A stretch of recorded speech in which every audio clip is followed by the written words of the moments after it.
কিসের হাসিনা কোথায় বক্তব্য দিয়েছে? চেহারা দেখা গেছে? কিসের হাসিনা? তার চেহারা কি দেখা গেছে? মাঝে মধ্যে শুধু আওয়াজ টাওয়াজ শোনা যায়। সাংবাদিকের এক প্রশ্নের উত্তরে এভাবে হাস্যরসাত্মক সুরে বলেন স্বরাষ্ট্রমন্ত্রী সালাউদ্দিন আহমদ।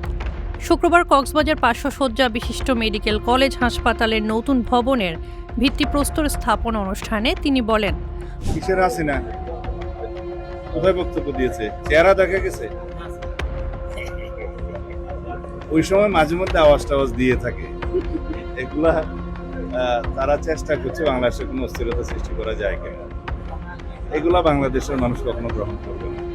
যারা গণহত্যা এবং মানবতা বিরোধী অপরাধের দায়ে দায়ী, যে জন্য তাদের কোনো অনুশোচনা নাই, বাংলাদেশের মানুষের সামনে ক্ষমা প্রার্থনা করে নাই, তাদের কোনো রাজনীতি বাংলাদেশের মানুষ এলাও করবে না কখনো।